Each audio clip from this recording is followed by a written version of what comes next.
جی students, آج ہم پڑھتے ہیں حکایت نمبر 6۔ تو اس میں یہ ہے کہ یکی را از ملوک عجم حکایت کنند، عجم کے بادشاہوں میں سے ایک بادشاہ کی حکایت بیان کی جاتی ہے۔ ٹھیک ہے، یکی را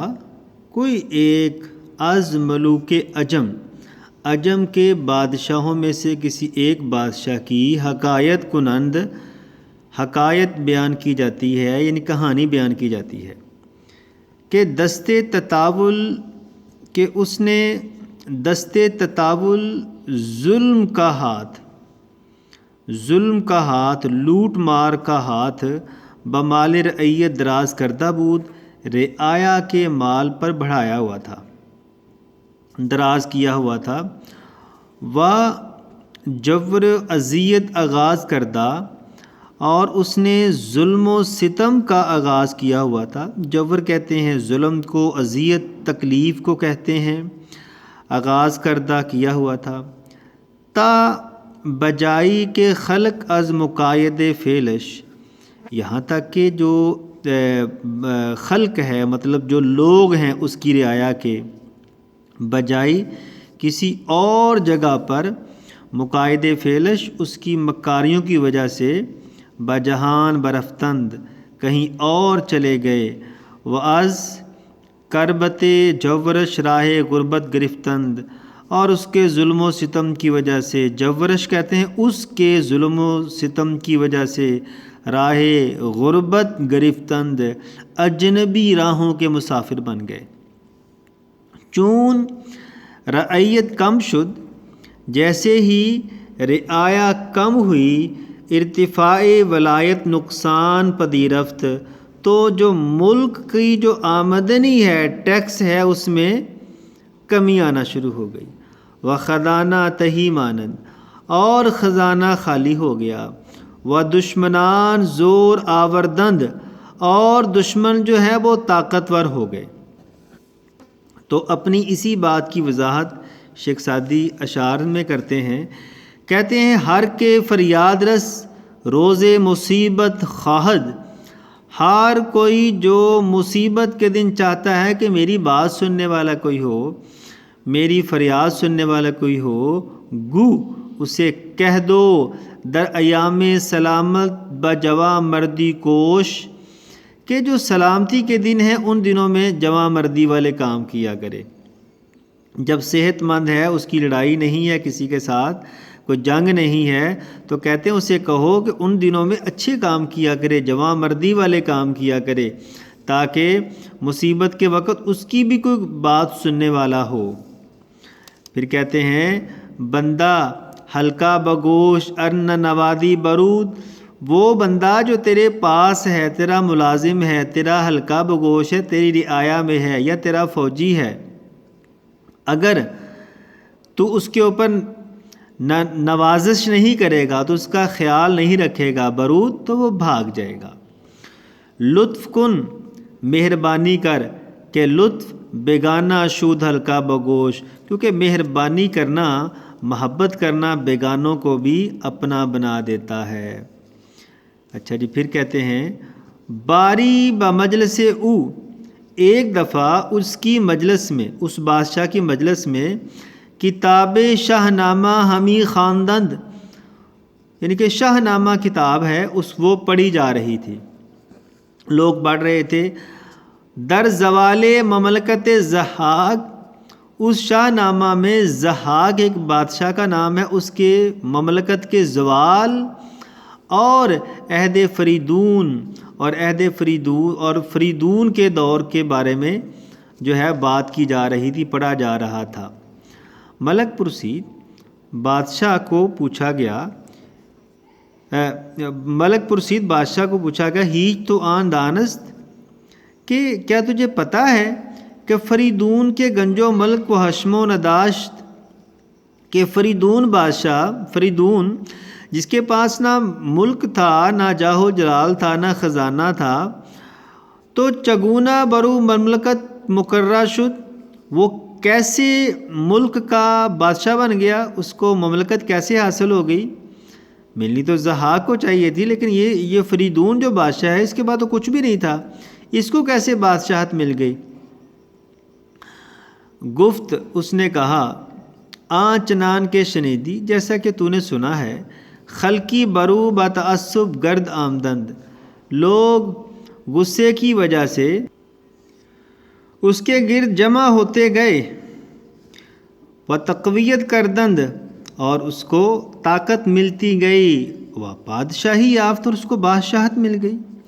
گفت اس نے کہا، ان کے وزیر نے، ای ملک، اے بادشاہ، چوں گرد آمدن خلقی موجب پادشاہی است، اگر لوگوں کا اکٹھا ہونا بادشاہت ملنے کی وجہ ہے، تو مر خلق را پریشان برائی چیمی کنی،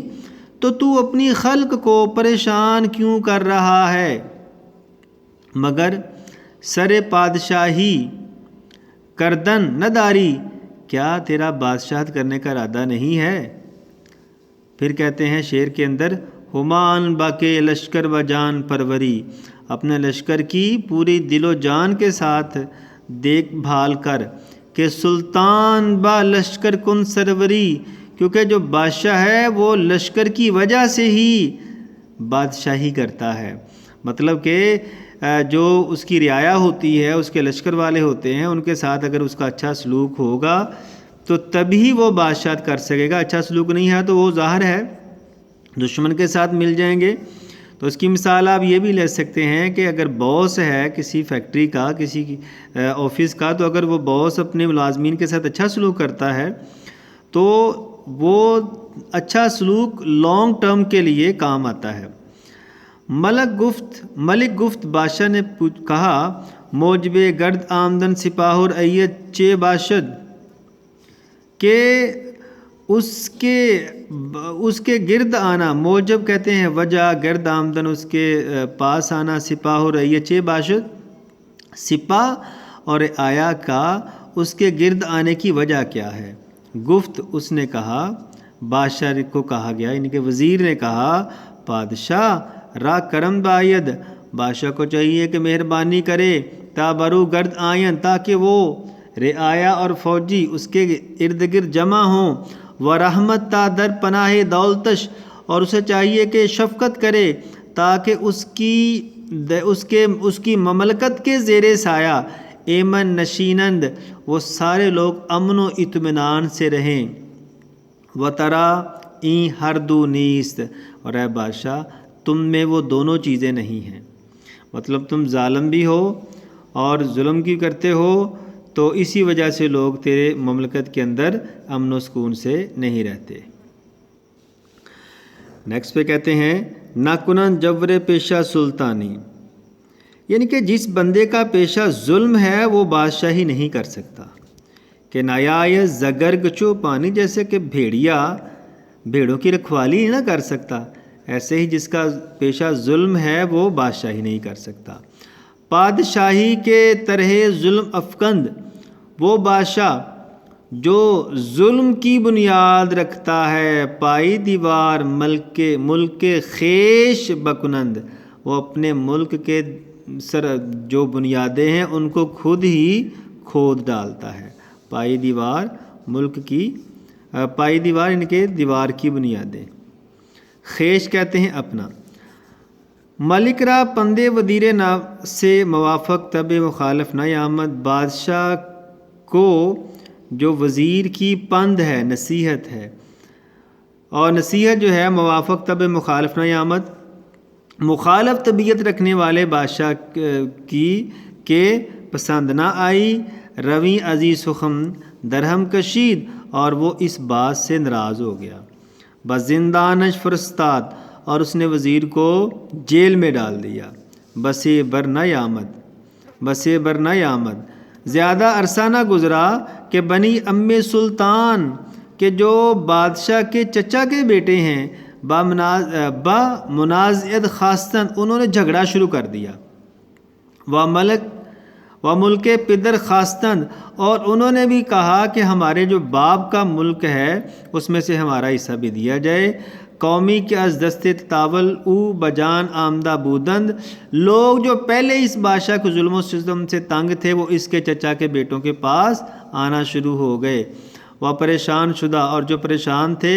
بر ایشان گرد آمدند، لوگ اس کے گرد اکٹھا ہونا شروع ہو گئے، یعنی کہ اس کے چچا کے بیٹوں کے ارد گرد اکٹھا ہونا شروع ہو گئے۔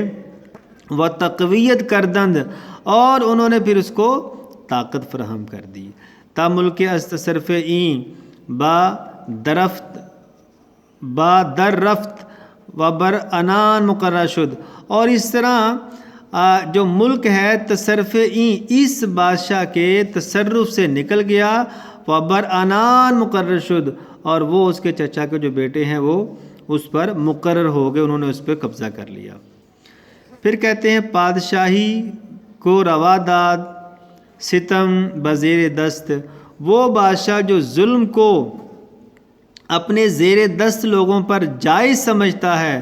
دوست دارش روزے سختی دشمن زور آورست، تو اس کے جو دوست ہیں سختی کے دن اس کے دشمنوں کو طاقت دیتے ہیں۔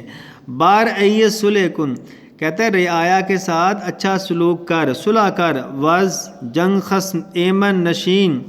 اور جنگ کے دن اپنے دشمن سے، خصم کہتے ہیں دشمن کو، ایمن نشین اطمینان حاصل کر لے، محفوظ ہو جا۔ زاں کے شانشاہ عادل را رعیت لشکرست، کیونکہ جو بادشاہ ہوتا ہے، جو عادل بادشاہ ہے، اس کی رعایا ہی اس کا لشکر ہوتی ہے۔ جی عزیز طلباء، آج ہم نے حکایت نمبر 6 جو ہے وہ کمپلیٹ کی ہے، تو ملتے ہیں جی حکایت نمبر 7 کے ساتھ، تب تک کے لیے اللہ حافظ۔